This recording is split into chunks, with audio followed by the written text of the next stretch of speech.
right, Carl? It's going all right, thank you. He is right. You look as though you've just been told you've got a week to live. Because I've been all over the place. Where have you been?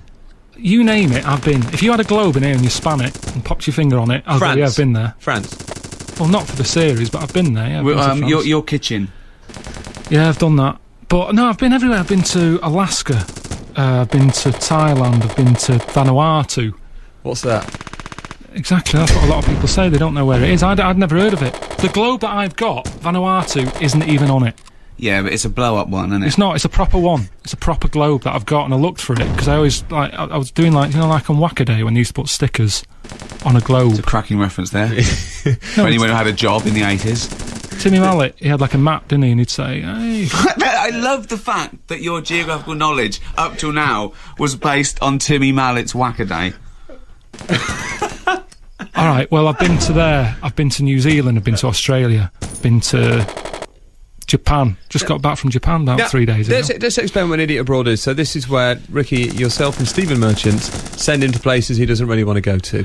Well, he does want to go to because we drew up a list. We sort of found the top 100 sort of people's bucket list, things to do before they die. That's the list that I work from. I'm being passed the list now by Carl. Right, and they're before you die. They recur. They're the 100 most popular things that we could find. We compiled that, and we let him choose 7. That's not to say there weren't little surprises along the way. Why do you pick hard ones? Like in the first episode, you go to a remote island on the other side of the planet. Look at number 65 is Skinny Dip at Midnight. He doesn't go nude. I don't do nude. Oh, right, okay. Don't like doing nude. Would you be happy being nude? No, but you could knock that off, couldn't you, in 10 minutes? Knock what off? I like the fact that how it says nude. N-O-O-D. No, I'm not happy with that. I know, would you go nude on the telly? No. I think there's something wrong with people when they do that. I don't think... I'm not happy doing that around the house.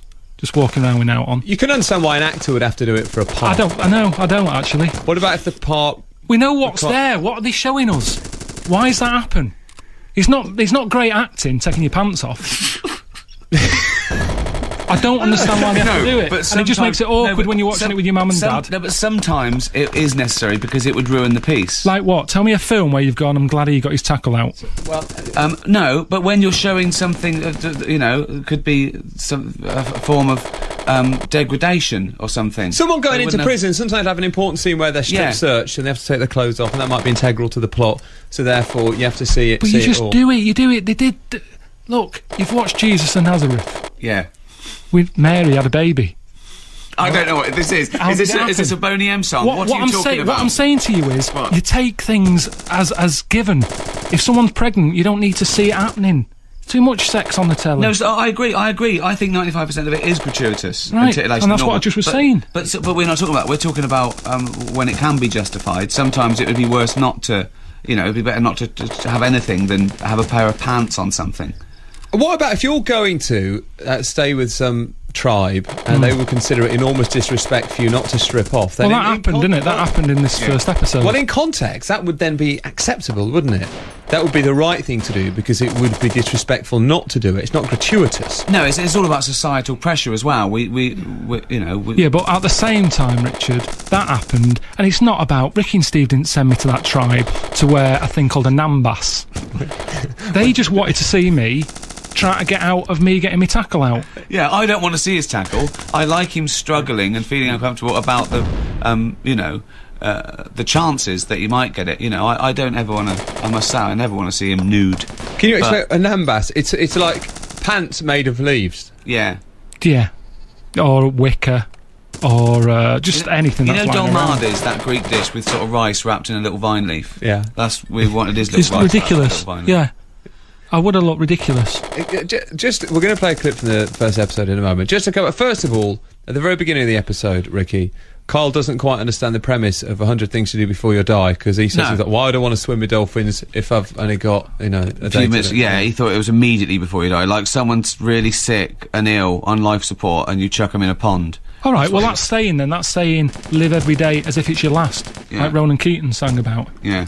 I don't think I'd be up for doing much if it was my last day. No, I'd stay in. No, again, the point of that phrase is that you don't know it's your last. So, because we don't know it's our last, But you can't live like that either, because what do you do when you've got bills to pay and you go, I've spent all that, I thought it was going to be the last day. It's a ridiculous thing to live by. But that's all part of it, isn't it? Pension, you get a pension. I don't know how long I'm going to be around. Yeah, it doesn't mean go and get a credit card and live it up and hope you die tonight so you don't have to pay it back. It means every moment is precious. Our life is finite, so live every day like it's your last. Live every moment, savour every good meal, every fine wine, every nice experience, because it might be your last. Carl, if it actually was your last day, and you knew it was your last day, what would you do? Well, that's different. What would you do with it? That's very different. I'd probably just, God. Well, I'd be at the doctor's. Yeah. Well, not if there's no point, no. Alright, I won't do that. What would you do? Just stay in, just watch a film. Watch something. I think I'd hope it was a miserable day. I wouldn't want it to be sunny. I've thought about that. If I was dying, I'd want it to be horrible and miserable outside. So I'm not going to miss it. Yeah. I'm not bothered. Really not bothered. Probably eat something that's not that nice. Brilliant. That thing of your Last Supper thing, when they do that on the, on death row. Is there anything more depressing than that? Is there anything sadder and more depressing of someone choosing their last meal? I mean, let's not get into the humanity of it, because it's pretty disgusting anyway.